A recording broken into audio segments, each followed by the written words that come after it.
माँ सरस्वती आओ, सतबुद्धि दे जाओ, प्रथम वंदना कर रहे सभी।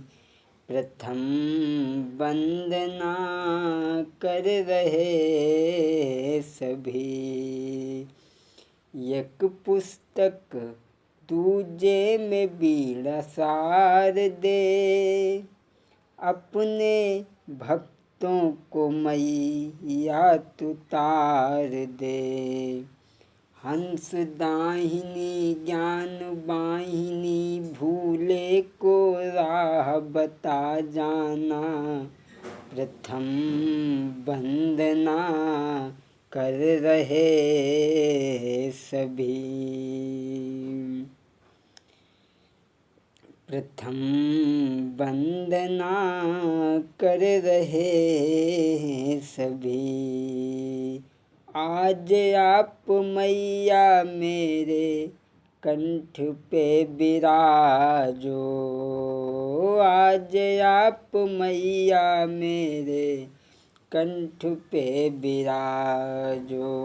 सुर ताल दे जा जननी, लेके बीड़ा बाजो। हे अज्ञान दास तेरा, भूले को राह बता जाना, प्रथम वंदना कर रहे सभी। प्रथम वंदना कर रहे हैं सभी। बोलिए गोविंद भगवान की। भक्तों, आज हम आप लोगों के समक्ष सत्यवान सावित्री की कथा को लेकर के चल रहे हैं। किस तरीका से सावित्री ने अपने मरे हुए पति को पुनः जीवन दिलाया।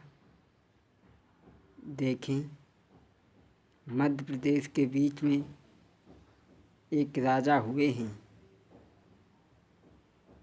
जिनका नाम अश्वती और उनकी पत्नी का नाम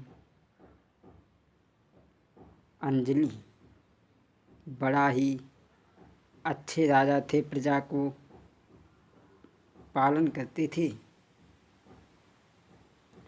वो नीतिवान भूपाल, प्रजा प्रतिपाल, प्रजा रहे राजी। और देते दुजन को दान, रे के भूप बड़ो सरनामी। ए नीतिवान भूपाल, प्रजा प्रतिपाल, सुनो मेरे भाई, सुनो मेरे भाई। अरे प्रजा में नाई कोई कलेश रे, तुम सुनियो कथा अगारी। जनता के करत बड़ाई रे, सब ही तो नर नारी। बहुत अच्छे राजा हैं, लेकिन इनके घर में कोई संतान नहीं है। काफ़ी समय बीत गया। जब कोई संतान नहीं है तो राजा रानी दोनों दुखी रहने लगे हैं। और भक्तों, ये बात सत्य है, ये बात सत्य है। आर नैया सूनी सूनी है, पतवार के बिना, जैसे दुल्हन सूनी सूनी है, भरतार के बिना। जैसे दुल्हन सूनी सूनी है, भरतार के बिना। अरे राखी तो कलाई बिन, नंद तो भोजाई बिन, ठंड तो रजाई बिन, लागे सुनी सुनी है, लागे सुनी सुनी है। राखी तो कलाई बिन, नंद तो भौजाई बिन। जिस बहन का भैया नहीं होता है उसे सावन में अपने भाई की बहुत याद आती है। और ठंड में रजाई न मिले तो तीन को अक्षर बन जाते हैं। अरे राखी तो कलाई बिन, नंद तो भौजाई बिन, ठंड तो रजाई बिन, लागे सुनी सुनी है, लागे सुनी सुनी है। आरे छत्री सुनो सुनो है तलवारी के बिना। अरे नैया आह नैया सुनी सुनी है पतवार के बिना। अरे नैया सुनी सुनी है पतवार के बिना। अरे राजा एक प्रजा बिना, प्रजा एक भूप बिना, बाग एक फूल बिना, लागे सुनो सुनो है, लागे सुनो सुनो है। अरे मैया एक पुत्र बिना, प्रजा एक भूप बिना, बाग एक फूल बिना, लागे सुनो सुनो है, लागे सुनो सुनो है। अरे प्राणी सुनो सुनो है हरि भजन के बिना। अरे दुल्हन सुनी सुनी है भरतार के बिना। नैया सुनी सुनी है पतवार के बिना। राजा रानी दोनों दुखी हैं। एक दिन उनके महलों में कुछ ब्राह्मणों का आना हुआ। ब्राह्मणों को जैसे ही देखा अश्वति ने सुंदर आसन डाल करके बैठा लिया। ब्राह्मण देव कहने लगे क्या बात है।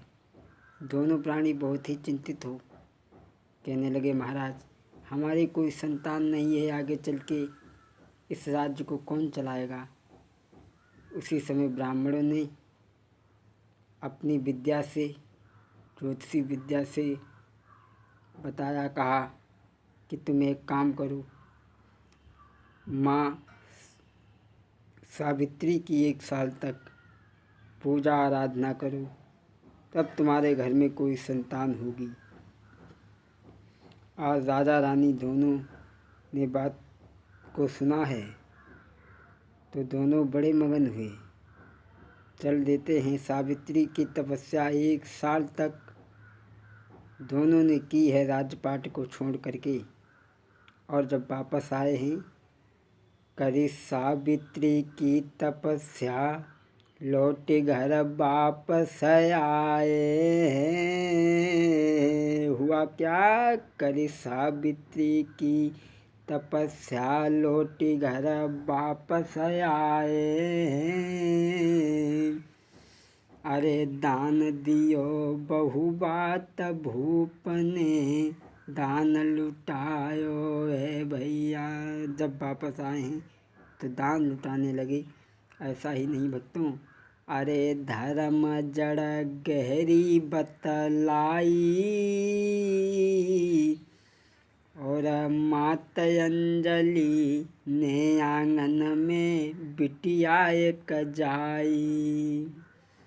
अरे के धीरे धीरे बड़ी भई, सावित्री भव नाम कथा आगे समझाए रे। एक बहुत सुंदर कन्या का जन्म हुआ, नामकरण संस्कार हुआ।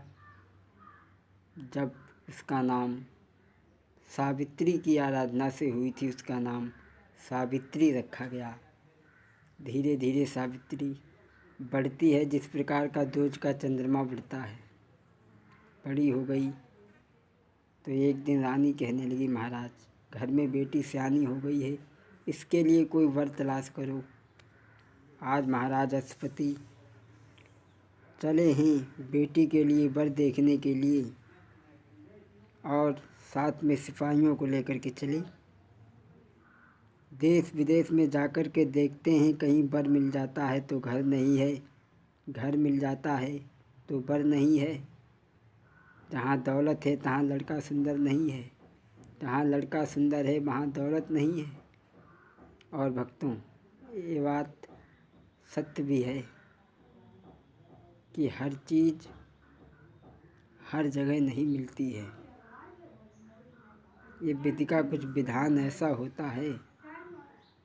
तो आज अशुपति ढूंढते ढूंढते जब थक गए, परेशान हो गए, तो घर आकर के बैठ गए। सावित्री ने देखा, पूछा, पिताजी क्या हुआ? बोले, बेटी तुम्हारे लायक कोई वर हमें नहीं ढूंढे मिला। अब ऐसा करो, तुम ही अपने वर को स्वयं तलाश करो। तो आज सावित्री पिता की आज्ञा लेकर के चली है। हाँ दोस्तों, यहाँ से आगे की कथा भाग 2 में आप सुनेंगे। जय बोलो कुंवर कन्हैया की रे, जय बोलो कृष्ण कन्हैया की रे, जय बोलो।